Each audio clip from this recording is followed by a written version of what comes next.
Welcome po sa ating misa. Ngayon po ang ika-4 na linggo ng Kwaresma. Ang ating punong tagapagdiwa ngayon ay si Reverendo Padre Victor de la Cruz, ang ating rektor at kura paroko. Tumayo po ang lahat at sabayan ng koro sa pambungad na awitin.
Sa ngalan ng Ama, ng Anak, at ng Espiritu Santo. Amen. Ang Panginoong Diyos ay sumainyo sa iyong lahat at sumainyo rin, mga kapatid, para tayo ay karapat-dapat na magpadiriwang ang misteryo ng banal. Tayo po ay tumawag para sa ating kasalanan. Inaamin ko sa makapangyarihan Diyos at sa inyo mga kapatid na ako'y namin ko sa makapangyarihan Diyos at sa inyo mga kapatid na lubha akong nagkasala sa isip, sa salita, sa gawa at sa aking pagkukulang, kay sinasama ko sa mahal na Birheng Maria, sa lahat ng mga anghel at mga banal, at sa inyo mga kapatid na ako'y panalangin sa Panginoon ating Diyos. Kaawaan tayo ng makapangyarihan Diyos, ipanalangin tayo patawarin mo kami sa aming mga kasalanan at patnubayan tayo sa buhay na walang hanggan. Amen. Buntis ako! Dapat kong gawin! Dapat masaya.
Manalangin tayo. Panginoon, ipinagbunyim ka namin sa iyong kalwalatian. Ipagkaloob mo kami ng iyong grasya ng iyong anak na si Jesus.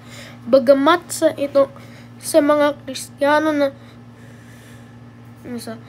bagamat ikaw ay tunay na namin na banal at dakila ng iyong ngalan, hinihiling namin ito sa Panginoong Hesukristo, kasama ng Espiritu Santo, magpa sa walang hanggan. Amen. Magsiupo po ang lahat. Rolly Ocampo.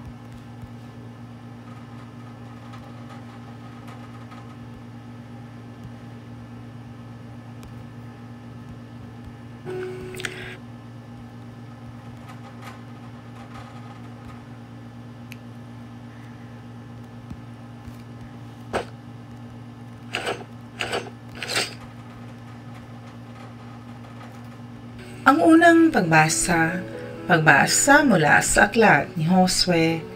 Noong mga araw na iyon, sinabi ng Panginoon kay Josue, "Inalis ko ngayon ang kahihiyan ng pagkaalipin ninyo sa Ehipto." Samantalang nasa Gilgal sa kapatagan ng Jericho ang mga Israelita, ipinagdiwang nila ang Pasko noong hapon ng 14 ng unang buwan. Kinaumagahan, araw pa rin ng Pasko, kumain sila ng mga pagkaing inani nila sa lupaing yaon, sinangag na trigo at tinapay na walang lepadura. Pagkakain nila ng pagkaing inani sa lupaing iyon, tumigil na ang pag-ulan ng mana, kaya't mula ng taong iyon, pagkaing inaani sa Kanaan ang kanilang ikinabuhay. Ang salita ng Diyos. Salamat sa Diyos. Salmong tugunan, magsumikap tayong kamtin ang Panginoong butihin. Magsumikap tayong kamitin ang Panginoong butihin. Panginooy aking laging pupurihin, sa pasasalamat di ako titigil. Aking pupurihin kanyang mga gawa, kayong naapi. Makinig, matuwa, tugon, magsumikap tayong kamitin ang Panginoong butihin. Ang pagkadakila niya ay ihayag at ang ngalan niya ay purihin ng lahat. Ang aking dalangi dininig ng Diyos, nawala sa akin ang lahat kong takot, tugon, magsumikap tayong kamitin ang Panginoong butihin. Nagalat ang aping umasa sa Kanya, pagkat di nabigo ang pag-asa nila. Tumatawag sa Diyos ang walang pag-asa, sila'y iniligtas sa hirap at dusa, tugon, magsumikap tayong kamtin ang Panginoong butihin. Ang ikalawang pagbasa mula sa ikalawang sulat ni Apostol San Pablo sa mga taga-Korinto. Mga kapatid, ang sinumang makipag-isa kay Kristo ay isa ng bagong nilalang. Wala na ang dating pagkatao, siya'y bago na. Ang Diyos ang gumawa ng lahat ng ito. Sa pamamagitan ni Kristo, ibinilang niya akong kaibigan, di na kaaway, at hinirang niya ako upang panumbalikin sa Kanya ang mga tao. Ang ibig kong sabihin, ang tao'y ibinibilang ng Diyos na Kanyang kaibigan sa pamamagitan ni Kristo, at nililimot na niya ang kanilang mga kasalanan at pinagkatiwala niya sa akin ang balitang ito. Kaya't ako'y sugo ni Kristo, parang ang Diyos na rin ang namamanhik sa inyo sa pamamagitan ko. Makipagkasundo kayo sa Diyos. Hindi nagkasala si Kristo, ngunit dahil sa atin, siya'y ibinilang na makasalanan upang makipag-isa tayo sa Kanya at mapabanal sa harapan ng Diyos sa pamamagitan niya. Ang salita ng Diyos. Salamat sa Diyos. Magsitayo po ang lahat. Papuri sa iyo, o wika ng Diyos, Panginoong Hesukristo, papuri sa iyo. Papuri sa iyo, o wika ng Diyos, Panginoong Hesukristo, papuri sa iyo. Sumainyo ang Panginoon at sumainyo rin. Ang mabuting balita ng Panginoon ayon kay San Lucas. Here's a little secret. This version lets you set up your own item shop. Level up and enjoy the adventure, pero wag No, Papuri sa'yo, Panginoon.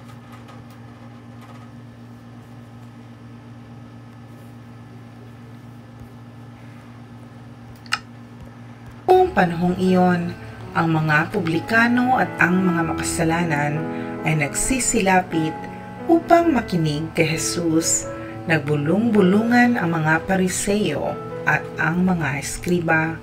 Ang sabi nila, ang taong ito ay nakikisalamuha sa mga makasalanan at nakikisalo sa kanila. Kaya't sinabi sa kanila ni Jesus ang talinghagang ito. Isang tao ang may 2 anak na lalaki. Ang wika ng bunso, Ama, ibigay na po ninyo sa akin ang mamanahin ko.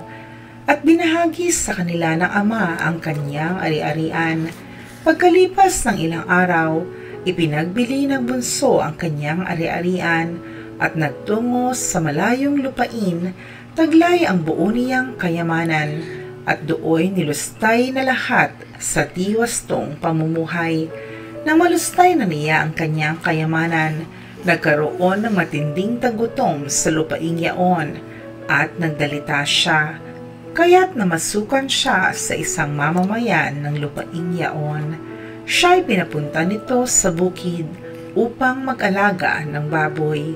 Ibig sana niyang punan ang kanyang pagkain kahit na mga bungang kahoy na ipinakakain sa mga baboy, ngunit walang magbigay sa kanya. Nang mapag-isip-isip niya ang kanyang ginawa, nasabi niya sa sarili, ang mga alila ng aking ama ay may sapat na pagkain at lumalabis pa, samantalang ako'y namamatay ng gutom dito.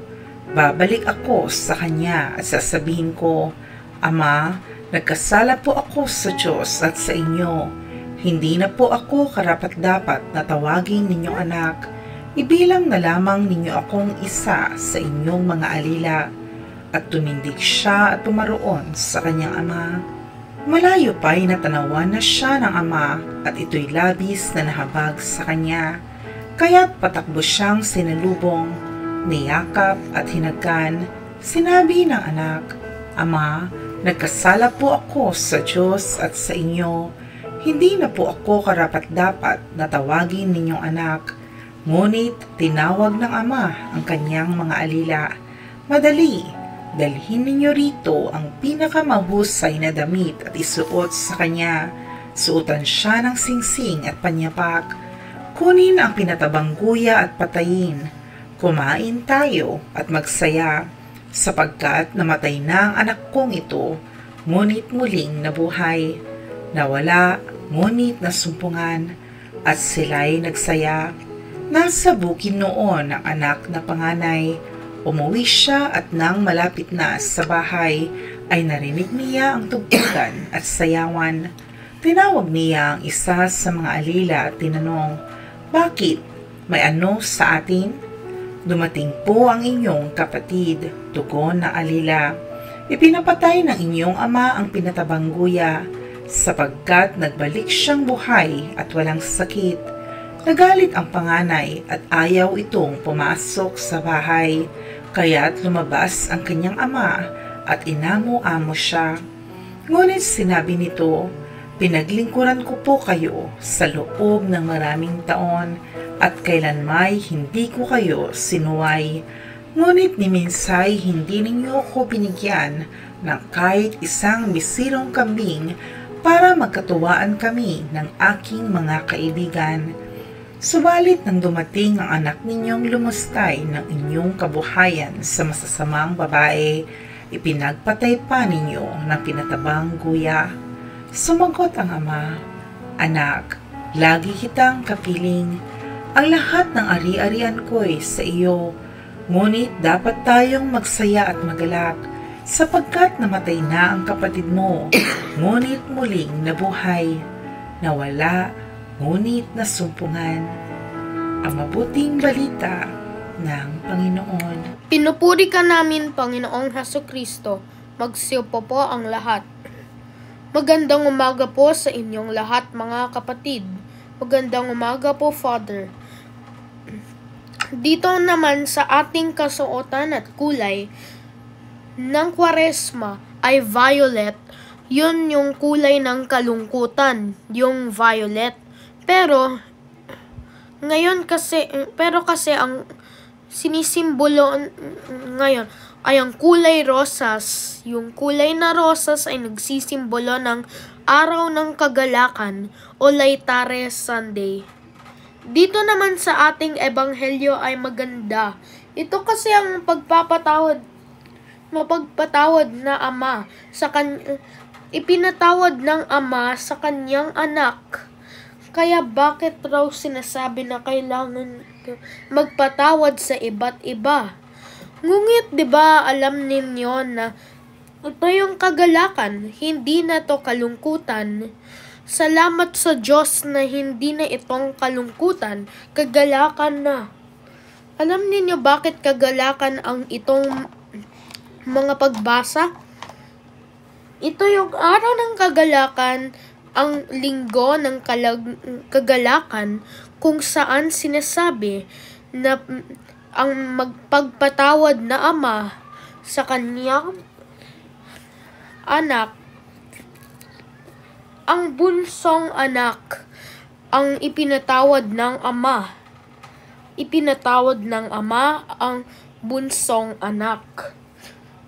Ngunit kasi ginawa ng bunsong anak na pumunta siya, kaya 'di ba nung pagkatapos pumunta siya upang pakainin yung baboy, pero naman sinabi raw na tungkol sa yun na pupunta raw siya sa kanyang ama at magsasabi, "Ama, nagkasala ako sa iyo." Ibig sabihin, magpapatawad na siya sa ama niya.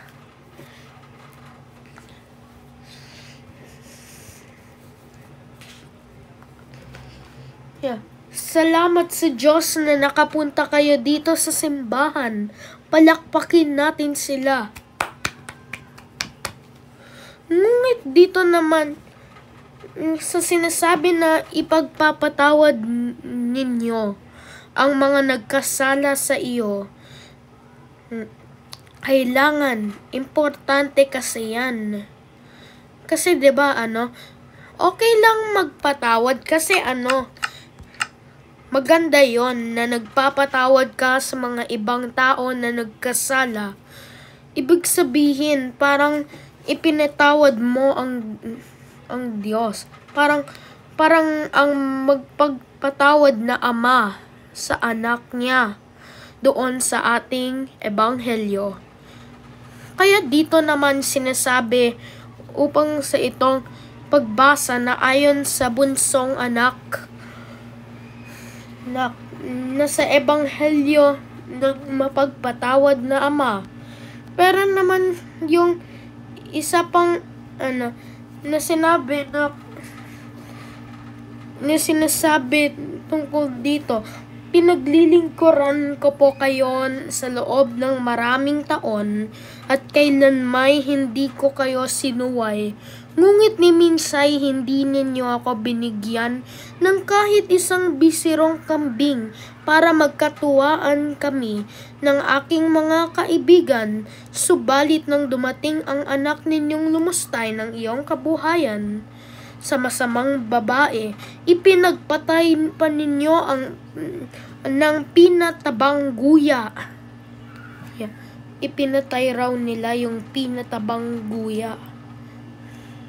Ano kaya yung ibig sabihin?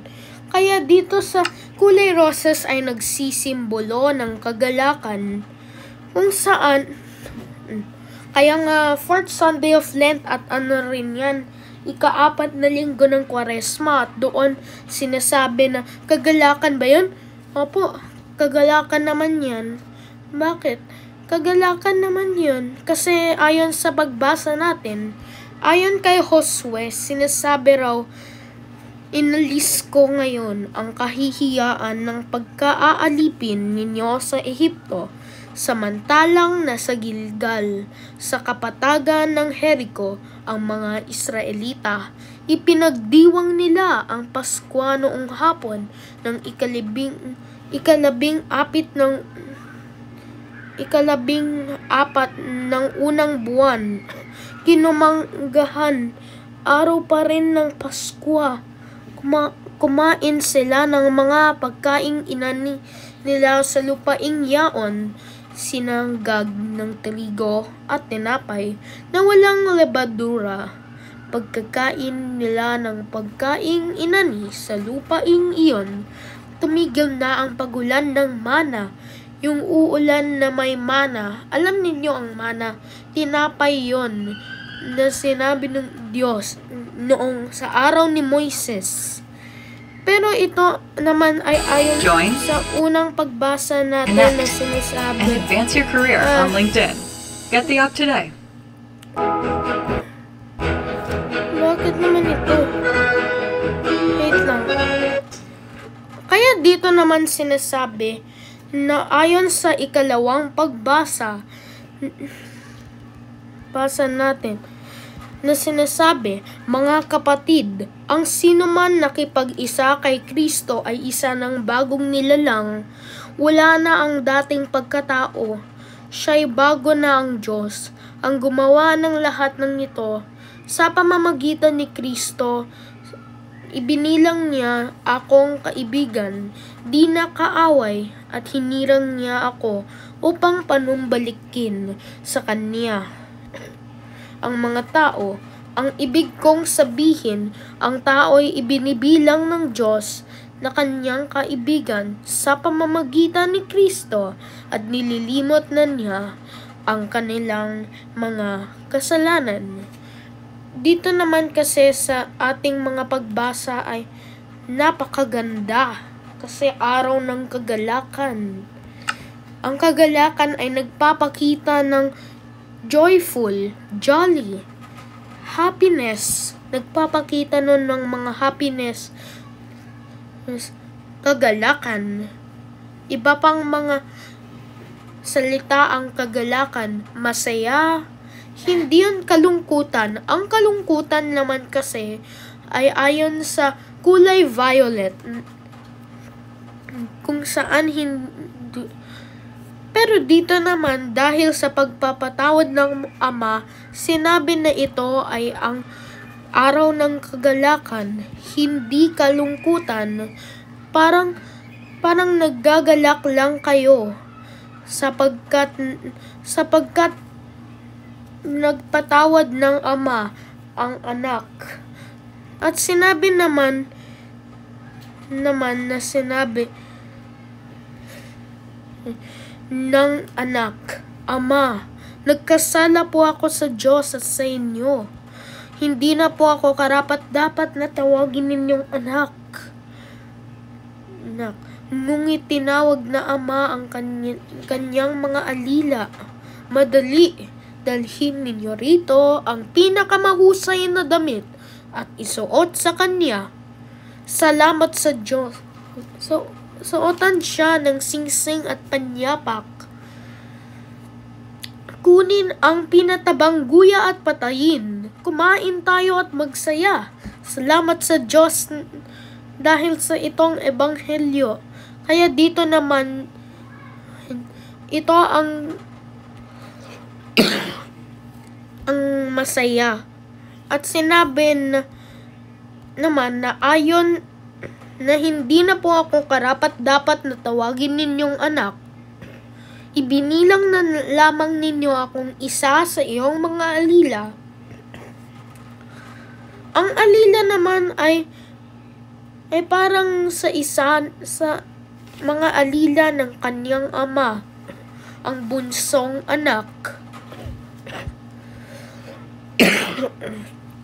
Kasi kapag may nagkasala ka,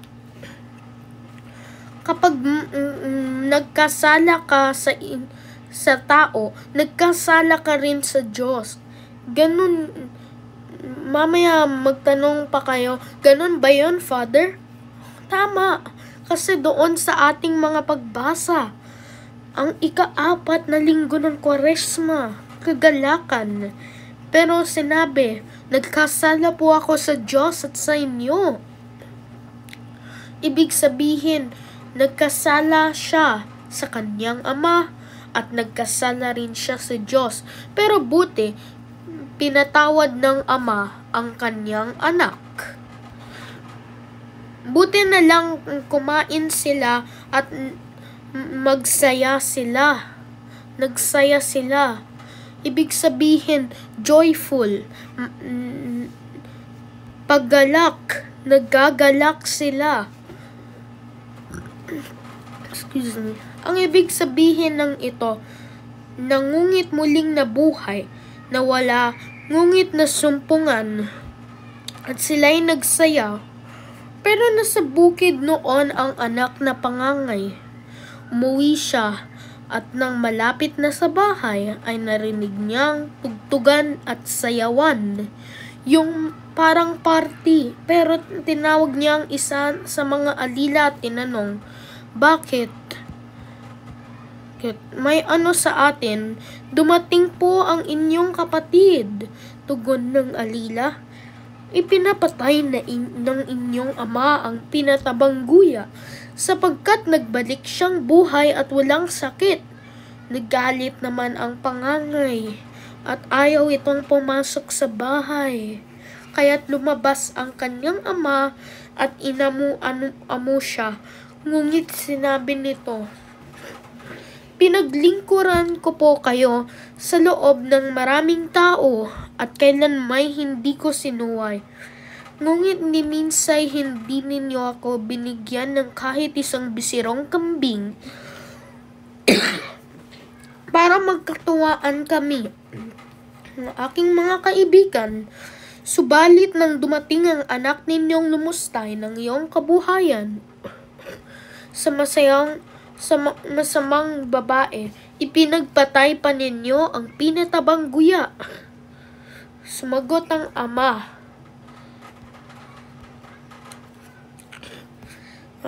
kaya sinasabi na pinatay nila ang pinatabang guya. Pero sumagot naman ang ama, anak, lagi kitang kapiling, ang lahat ng ari-arian ko'y sa iyo. Ngunit dapat tayong magsaya at magalak, sapagkat namatay na ang kapatid mo, ngunit muling nabuhay, nawala ngunit nasumpungan.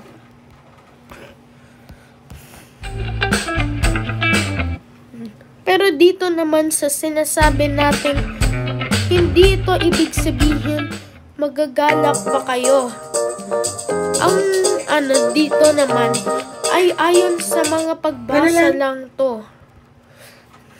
Na sinasabi na ayon sa mapagpatawad na ama kung saan ipinatawad niya ang kanyang anak. Mabuti naman yun kasi alam ninyo bakit nakakabuti naman yan? Kasi gusto ng Diyos ang ganyan. Na may ipinatawad, na nagpapatawad yung mga ibang tao sa mga iba't ibang tao. Yun, mabait naman yun. Kabutihan yun. Nagpapakita ng kabutihan sa Diyos yun.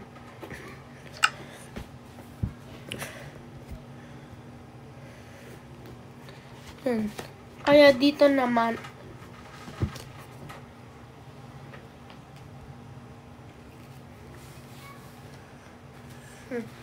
kaya salamat sa inyong mga pumunta dito sa simbahan. Mapalad kayong lahat.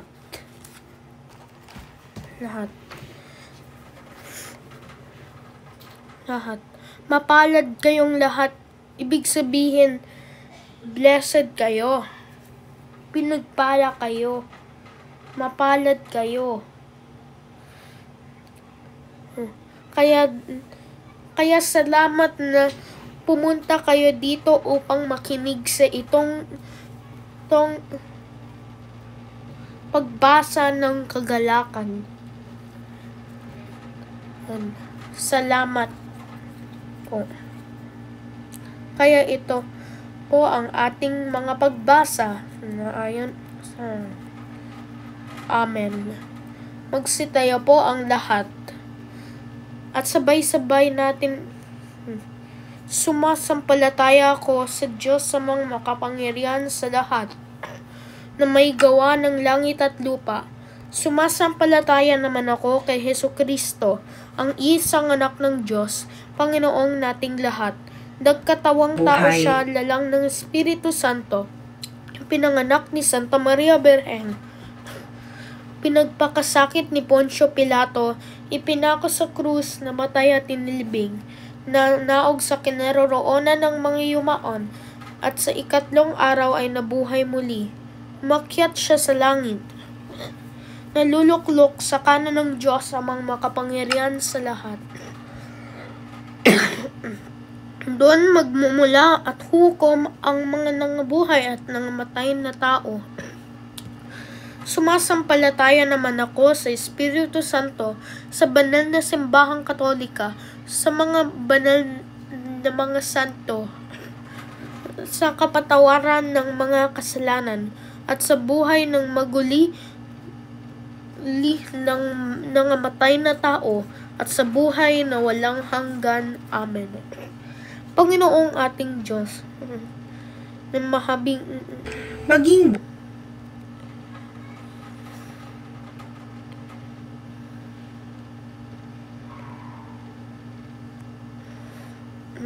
mahabaging Ama, dinggin mo kami. Dinggin mo kami. Maging buhay na tanda nawa ang mabuting balita ng Panginoon. Panalangin ng bayan, mahabaging Ama, dinggin mo kami.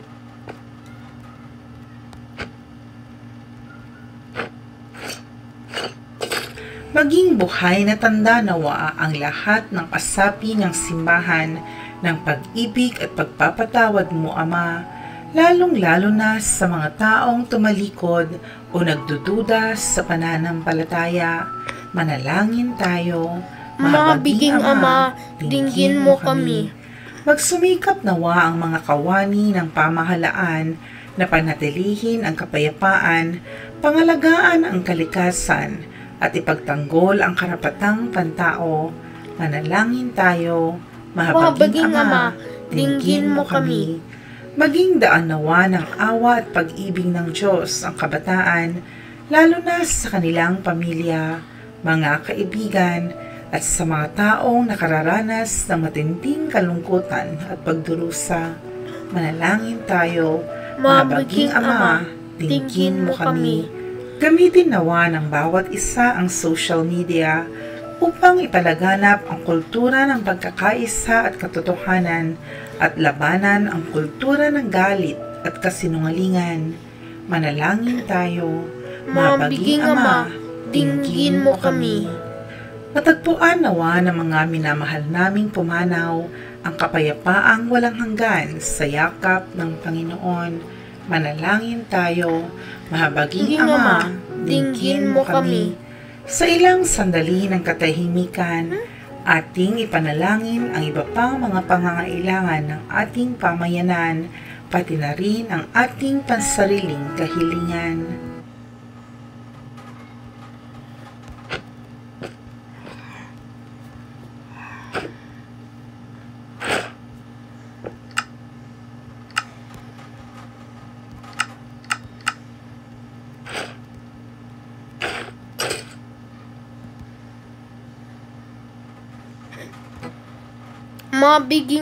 Mahabaging Ama, dinggin mo kami. Amang makapangyarihan, kasama ng Espiritu Santo, magpa sa walang hanggan. Amen.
buhay.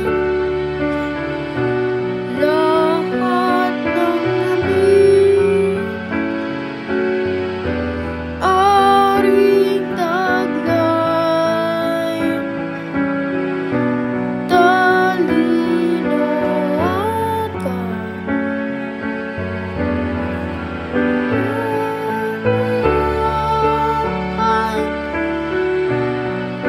Sa'yo ngayon ialay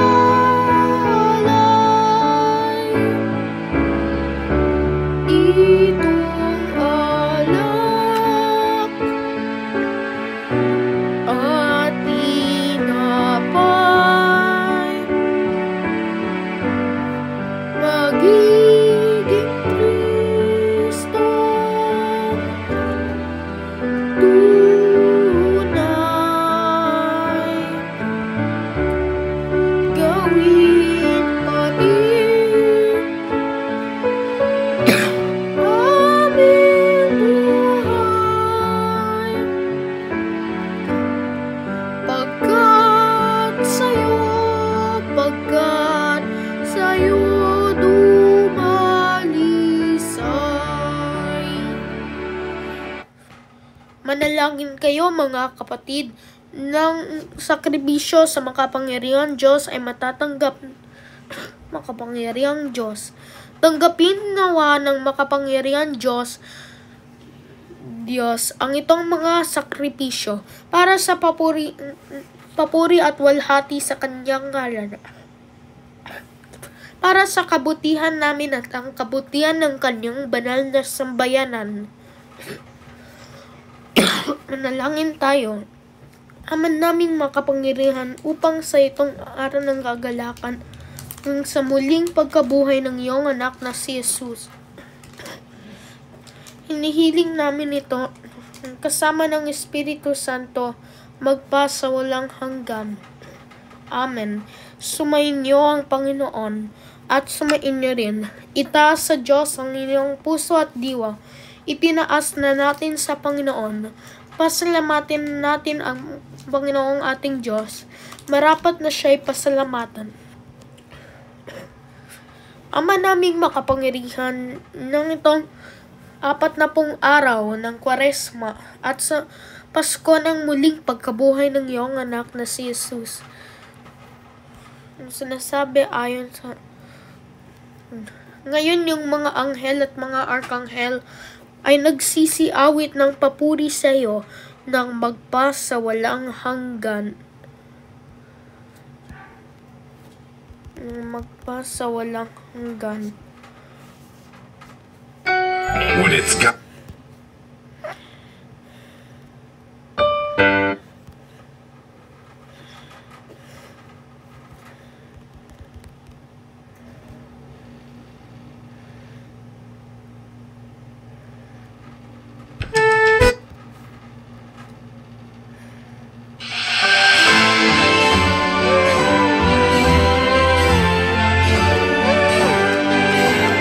Santo, Santo, Santo, Diyos makapangyarihan, napupuno ang langit at lupa. Hosana, Hosana, sa itaas.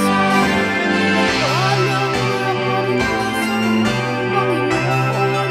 Hosana, Hosana, sa itaas. Hosana, Hosana, sa itaas. Panginoon, ikaw ay mabanalan, ang bukal ng banal, ang iyong espiritu. Kinuha niyang tinapay, pinasalamatan niya, pinaghati-hati niya, alagad at sinabi, tanggapin ninyo lahat ito at kainin. Ito ang katawan ko na ihahandog para sa inyo.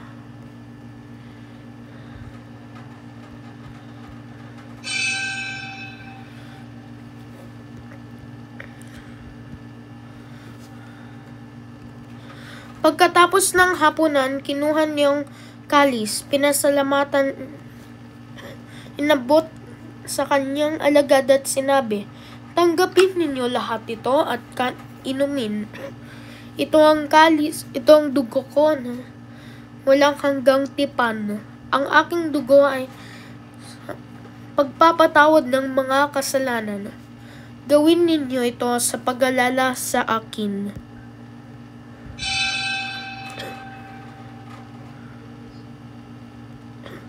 Magsitayo po ang lahat. Ipagbunyin na natin ang misteryo na pananampalataya.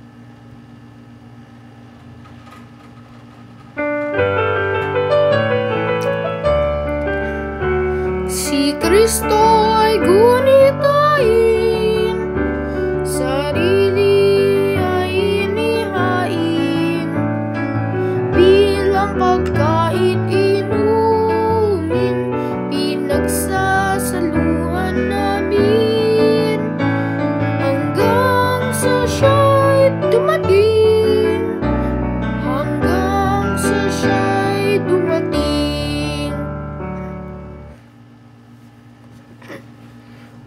Sa pag-alala ng kanyang kamatayan at pagkabuhay, inihahandog ka namin, Panginoon, sa pamamagitan ng Espiritu Santo. Ama, lingapin mo ang inyong simbahan, puspusin mo kami ng iyong Espiritu. Ni San Francis na aming Santo Papa, ni Roberto na ang aming Obispo, at ang lahat ng tanang kaparian. Panginoong Hesukristo, ninyo ang ating mga kapatid na nahimlay, pumanaw kay San Judas Tadeo, sa Berheng Maria, kay San Jose ang kanyang esposo, ni San Pedro na namuhay sa itong daigdig, ni San Matias Apostol, Espiritu Santo, sa pamamagitan ng iyong anak na si Jesus. Sa pamamagitan ni Kristo, kasama niya at sa Kanya, ang lahat ng parangal at papuri ay sa iyo, Diyos Ama, kapangyarihan, kasama ng Espiritu Santo, magpasawalang hanggan.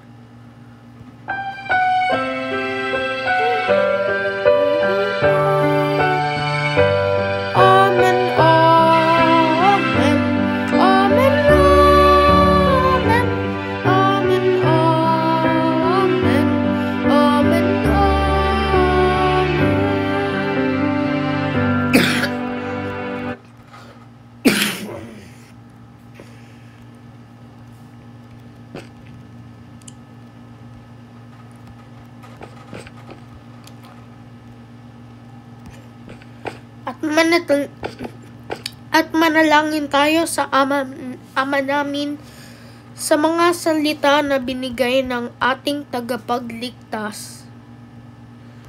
Jollibee chicken food.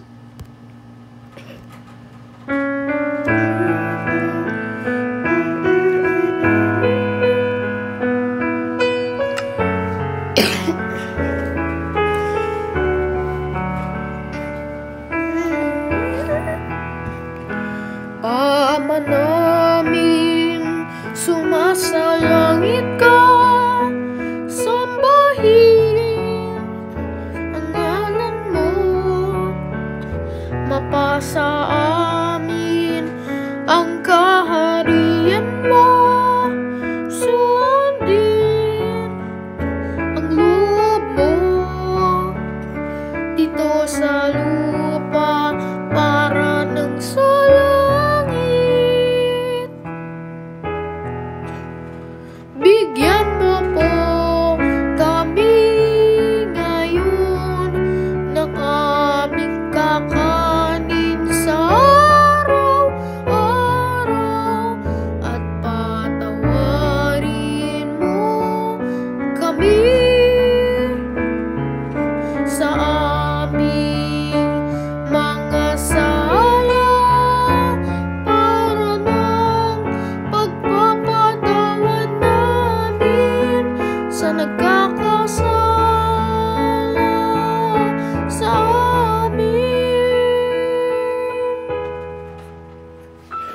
At wag mo po kaming ipahintulot sa tukso at iadya mo po kami sa lahat ng masama.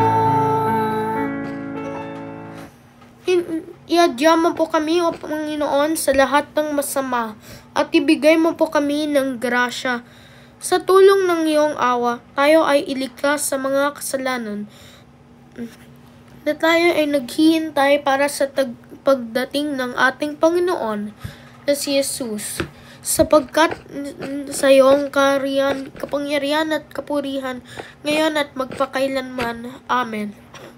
Panginoong Hesukristo, sinabi mo sa iyong apostol, binibigay kita ng kapayapaan sa iyo.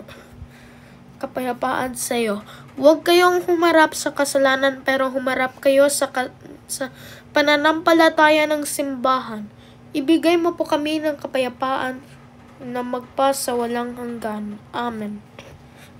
Sumayin niyo ang Panginoon at sumayin niyo rin. Tayo po ay magbigay ng kapayapaan sa isa't isa.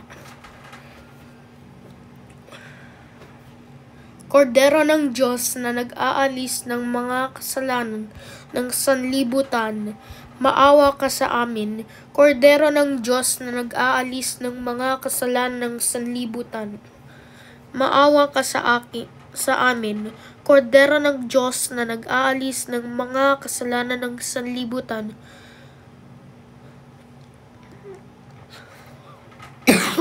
ipagkaloob mo po kami ang iyong kapayapaan. Panginoong Hesukristo, itong kordero ng Diyos na nag-aalis ng mga kasalanan ng sanlibutan, mapalad ang tinawag niya sa kanyang piging.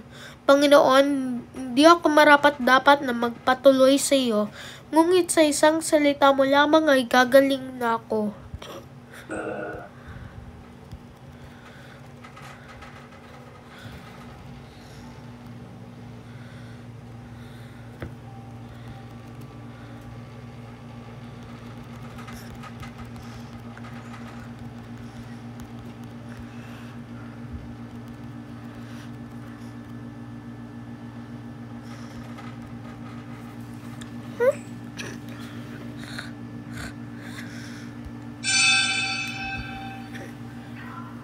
Magsiupo po ang lahat.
Eat and drink, feed on the presence of Jesus, the Lord.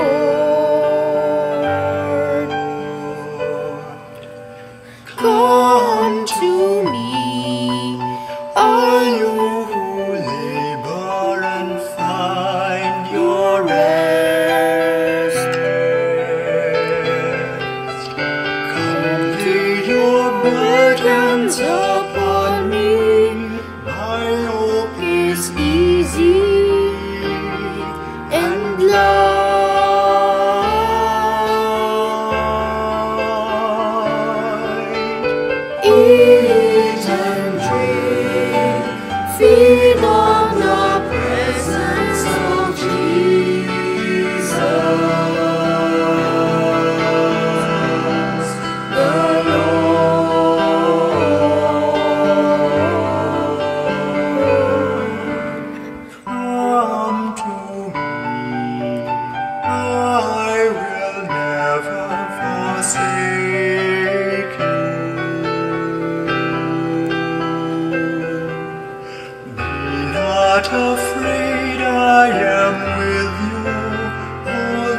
close to my heart.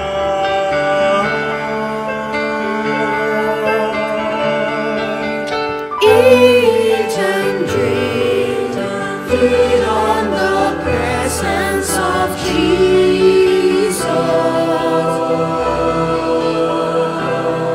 the Lord.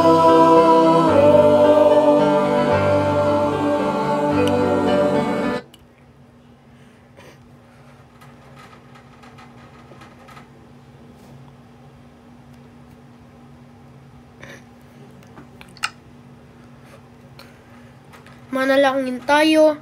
Magsitayo po ang lahat.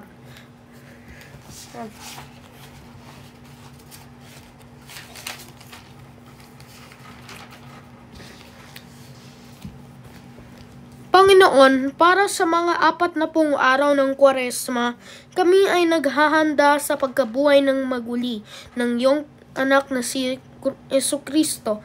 Sa pamamagitan ni Kristo, kasama ng Espiritu Santo, magpa sa walang hanggan. Amen.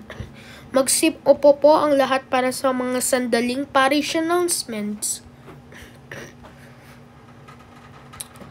Tayo po ay magkakaroon ng welcome mass ng April 2, 10:30 ng umaga ang English Mass para sa ating welcome mass. Para sa ating mga Lenten exhibit, bukas yun ng April 6 hanggang April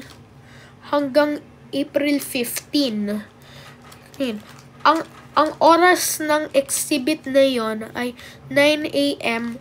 hanggang 8 p.m. Doon sa ating exhibit ay merong mga imahe ng mga santo na gagamitin sa prosesyon.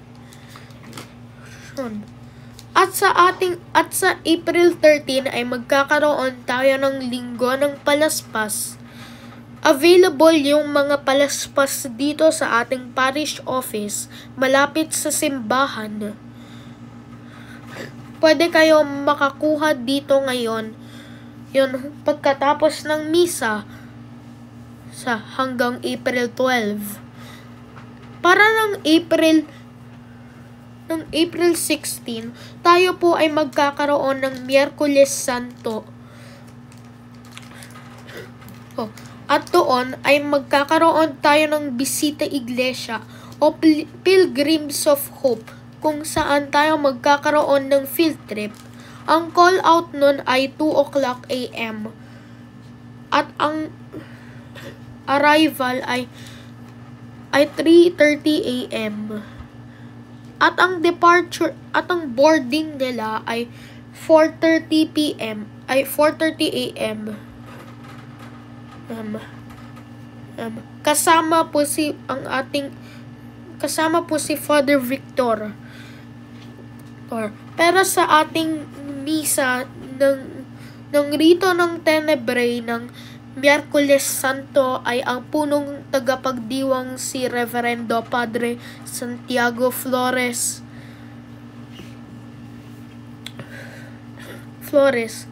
At ng April 17, 2025 ay magkakaroon tayo ng Huwebes Santo kung saan ang paghuhugas ng paa o Maundy Thursday. At sa April 18, 2025 ay para sa Biyernes Santo kung saan yung estasyon ng krus, ang daan ng krus, ang misa ng pagpaparangal ng krus, rito ng paglilibing ng Panginoong Jesucristo. At sa April 19 naman ay magkakaroon tayo ng Easter Vigil, 8 o'clock p.m. Maaring pong magdala ng mga kandila sa ating simbahan. At sa April 20, 2025, tayo ay magkakaroon ng Easter Sunday o Pasko ng muling pagkabuhay. Doon sa ating salubong mass ay 4 o'clock a.m. Sa Pasko ng muling pagkabuhay ni Jesucristo Ang mga misa noon ay 9 o'clock a.m., 10:30 a.m., 11:40 a.m., 3 o'clock p.m., 5 o'clock p.m., and 7 o'clock p.m. Yun lang po ang ating parish announcements.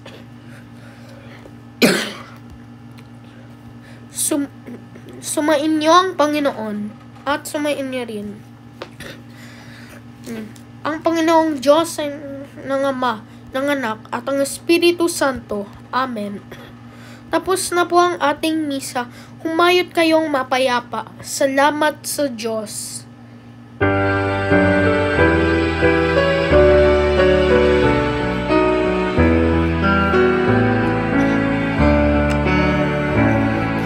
Walang sinuman ang nabubuhay para sa sarili lamang.